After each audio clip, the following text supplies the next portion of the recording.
Je suis Aïssatou Padan, membre de la première promotion du LI en 2010.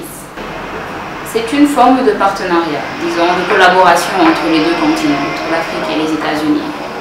L'implication des jeunes Africains va dépendre d'eux et va dépendre de ce qu'ils décideront de faire au niveau du continent. Mais disons que cette collaboration avec les États-Unis a été quelque chose d'assez intéressant en termes de leadership, en termes de formation, de ce qu'on appelle le youth empowerment, de mise en relation, de networking. Donc quelque chose qui a créé un certain déclic chez les jeunes Africains pour se lever et commencer à faire quelque chose.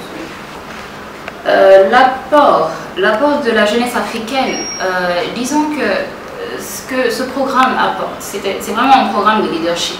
Il ne s'agit pas d'abord de venir dire voilà, je vais financer les jeunes Africains, je vais leur donner des sous pour pouvoir travailler. Parce qu'il y a eu un certain constat qui a été fait dans le cadre... pendant 50 ans, on a fait une évaluation. Qu'est-ce qui s'est passé en Afrique? Il y a eu des dirigeants qui ont, entre guillemets, fait un peu de n'importe quoi, ou bien qui n'ont pas produit des choses significatives lors de leur mandat présidentiel ou autre. Bon, est-ce qu'aujourd'hui on peut prétendre développer un pays, un continent sans impliquer sa jeunesse?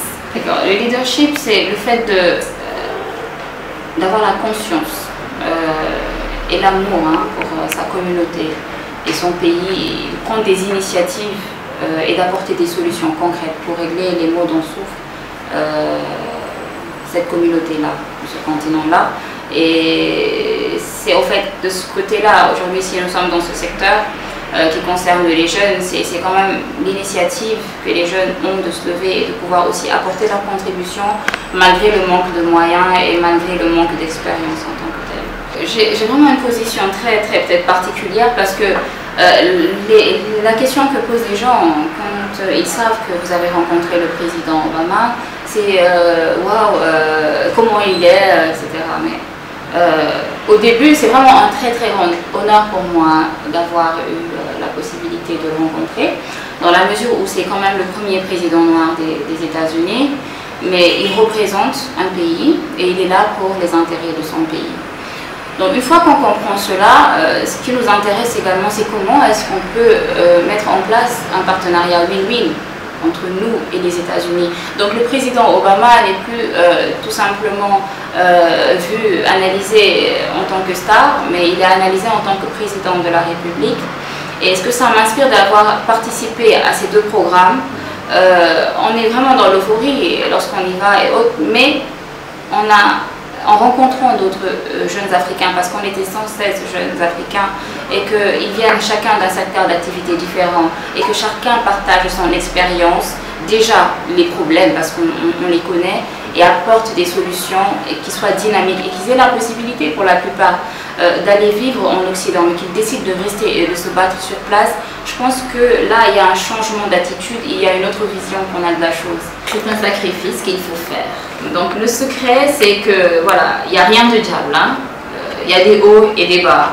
Il arrive plein de jours où je me réveille et que je me dise est-ce que je n'aurais pas tout simplement dû rester dans mon coin, être un simple salarié, recevoir mes revenus à la fin du mois, avoir des week-ends très tranquilles et des nuits également tranquilles.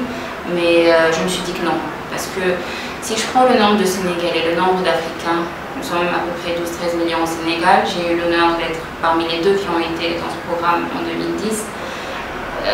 Et je ne peux pas me permettre, après avoir eu une exposition, parce que c'est ce dont les jeunes ont besoin aujourd'hui, cette exposition-là, pour pouvoir faire preuve pour pouvoir déjà inspirer les autres, montrer qu'il y a la possibilité, en tant que simple jeune sénégalais, sénégalaise, de rencontrer le président des États-Unis que certains présidents africains n'ont pas pu. Oui, bon, en 2010, j'étais YALI, j'étais salariée. En 2014, je suis devenue entrepreneur, toujours salariée mais entrepreneur. J'espère qu'en 2015, je serai totalement entrepreneur.